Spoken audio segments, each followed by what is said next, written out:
அபி யோசனையில உட்கார்ந்துகிட்டு இருக்காங்க. இப்ப அனு அபி அபின்னு கூப்பிடுறாங்க. அபி என்னமோ யோசனையில இருக்க மாதிரி இருக்கு. என்னமோ மனசு சரியில்லைக்கா. என்னாச்சு அபி உனக்கு? அப்பதான் ராகவ் உன்னை நல்லா புரிஞ்சுகிட்டாருன்னு கொஞ்சம் சந்தோஷமா இருந்தேன். மறுபடியும் ஏதாச்சும்? அப்படியெல்லாம் எதுவும் கிடையாது. நம்ம பழைய இடத்துல வச்ச பொட்டிக்ல கொஞ்சம் இடம் பத்தலன்னு சொல்லிக்கிட்டு இருந்தேன்ல, அதான் பாட்டி இன்னொரு இடம் சொல்லியிருக்காங்க.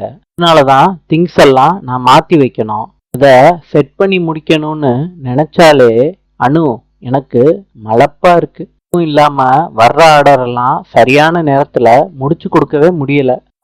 அத பத்தி தான் யோசிச்சுக்கிட்டு இருக்கேன். என்ன அபி ரொம்ப கஷ்டமா இருக்கா? நான் வேணும்னா உன் கூட வந்து ஹெல்ப் பண்ணவா? வேண்டாங்க்கா. இப்ப ஒருத்தவங்க வேலைக்கு வர்றாங்கல்ல, அவங்களே இன்னொருத்தவங்கள கூட்டிட்டு வர்றேன்னு சொல்லியிருக்காங்க. அவங்களும் வந்து வேலை பார்த்துட்டா சரியாயிரும்க்கா. முரளி நடந்துகிட்டு இருக்காரு தூக்கம் வராம. அப்ப அன்னோன் நம்பர்ல இருந்து முரளிக்கு கால் வருது. முரளி அந்த காலை அட்டன் பண்றாரு. யாரு நீன்னு கேக்குறாரு. மறுபடியும் கால் பண்ணி என்னென்னமோ உளறிக்கிட்டு இருக்க. பேசுறத பார்த்தா ஏதோ பிளாக்மெயில் பண்ற மாதிரி இருக்கு. முரளி அதென்ன நினைக்கிற? பிளாக்மெயில் தான் பண்றேன். முரளி சொல்றாரு, நான் யாருன்னு உனக்கு தெரியுமா?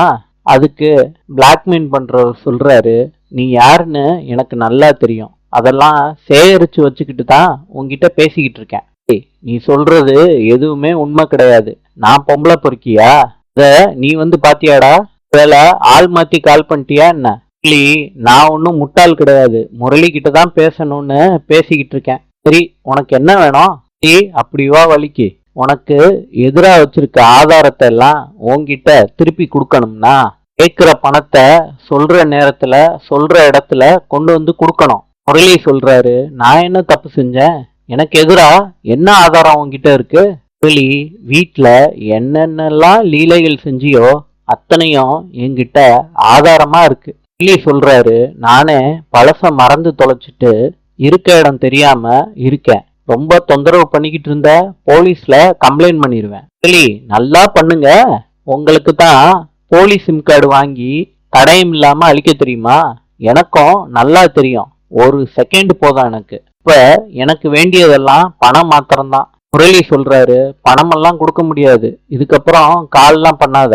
அவ்வளவுதான் சொல்லிட்டேன். போனை வச்சிடுறாரு முரளி. முரளி மனசுக்குள்ள நினைக்கிறாரு, ஒருவேளை அபிதான் வாய்ஸ் மாத்தி பேசி நம்மள டெஸ்ட் பண்றாளோ. அபி அனு கிட்ட பேசிக்கிட்டு இருக்கத முரளி பாக்குறாரு தூரமா நின்னுக்கிட்டு. அபி அவங்க அக்கா கிட்ட பேசிக்கிட்டு இருக்கப்ப முரளிய பாக்குறாங்க. மனசுக்குள்ள நினைக்கிறாங்க, பேயா வந்து ஒரு 4 அப்பிட்டு போனா நல்லாதான் இருக்கும்னு நினைக்கிறாங்க. முரளிய பார்த்து நினைச்சிட்டு அவங்க வாட்டுக்கு நடந்து போறாங்க. முரளிய கடந்து அனுவோட அம்மா அப்பா அனுவுக்கு ஏதாவது நல்ல விஷயம் நடந்துச்சுன்னா நல்லதுன்னு பேசிக்கிட்டு இருக்காங்க. அனுவோட அப்பா சொல்றாங்க, அதெல்லாம் நடக்கும் பார்வதி. அனுவும் அபியும் சாப்பாடு பரிமாறுறாங்க.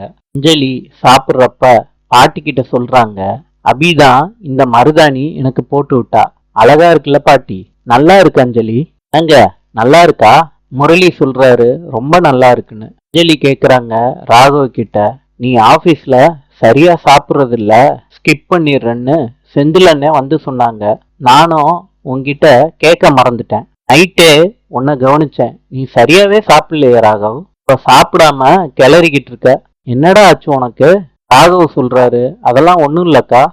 சொல்றாரு, ஏதாவது கம்பெனில நடந்துச்சுன்னா என்கிட்ட சொல்லுடா, நான் பாத்துக்கிறேன். முரளி மனசுக்குள்ள நினைக்கிறாரு, ராகவோட பிரச்சனை என்னன்னு சொல்றதுக்கு அவன் இல்லையே.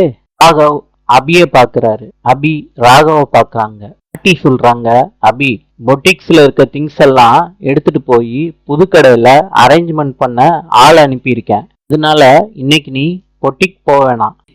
ராகவுக்கு சாப்பாடு எடுத்துட்டு போய் அவங்க கூட சேர்ந்து சாப்பிட்டுரு. அப்பதான் ராகவ் ஒரு வழிக்கு வருவான்.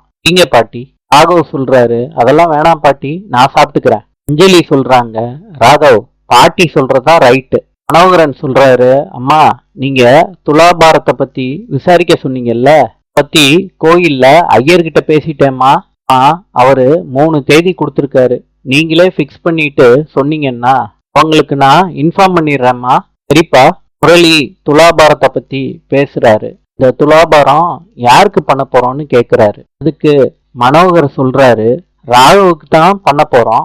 சாப்பிடுறத விட்டுட்டு முரளி ராகவ பாக்குறாரு. பாட்டி சொல்றாங்க, வசுந்தராவோட 2வது குழந்தை துரதிருஷ்டவசமா தவறி போனதுனால ராகவ் நல்லபடியா பிறந்து வளரணும்னு வசுந்தரா அம்மன் கிட்ட வேண்டிக்கிட்டா.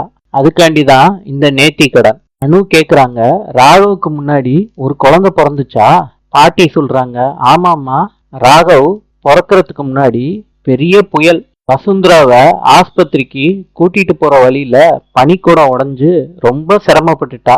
அப்போ ஒரு ஆண் குழந்தை இறந்தே பிறந்துச்சு. அந்த வருத்தத்துல இருந்து மீள முடியாம தவிச்சுக்கிட்டு இருந்தப்பதான் நம்ம ராகவ பிறந்தான். சுந்தரி மனசுக்குள்ள நினைக்கிறாங்க, இந்த கதையை தான் எவ்வளவு நாள் சொல்லுவாங்க, இந்த ராகவ ஒளிச்சு கட்ட முடியாம போயிருச்சு. பாட்டி சொல்றாங்க, அதனால ராகவுக்கு எடைக்கு எடை வாழைத்தாறு வச்சு அவனோட 27வது பிறந்த நாள் அன்னைக்கு அவனுக்கு கல்யாணம் பண்ணி வச்சு வசுந்தரா அம்மன் கிட்ட வேண்டிக்கிட்டா.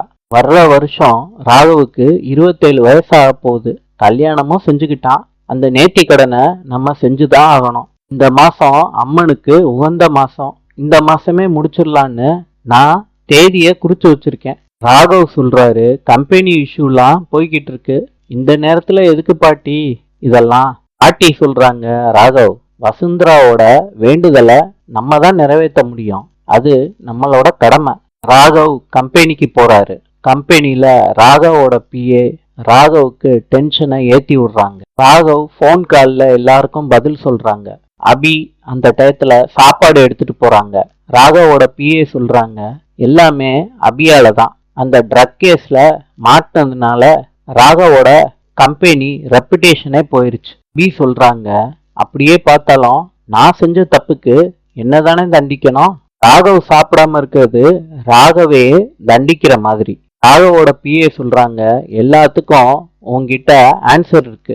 சாப்பாடை வச்சுட்டு போ, ராகவுக்கு பசிக்கிறப்ப சாப்பிடட்டும். அபி சொல்றாங்க, கொடுத்துட்டு போறதா இருந்தா யாருக்கிட்டயோ கொடுத்து விட்டுருப்பேன். பாட்டி என்கிட்ட சொல்லிட்டாங்க, ராகவ் சாப்பிட்டே ஆகணும்னு. அதனாலதான் கொண்டுட்டு வந்தேன். ராகவ அபி சாப்பிட வைக்கிறாங்க. ராகவ் சாப்பிட்ட உடனே அபி அந்த பிளேட்டை எடுத்துட்டு போறாங்க. அப்ப பிஏ ஒரு ஃபைலை எடுத்துட்டு வராங்க. ஸ்லிப் ஆகி ராகவ் மேலேயே விழுகுறாங்க. அபி பிளேட்டை கழுவிட்டு ரூம்குள்ள வர்றாங்க. அப்ப ராகவ் அவங்க பிஏவை புடிச்சுக்கிட்டு இருக்கத அபி பாக்குறாங்க. நாளை சந்திப்போம்.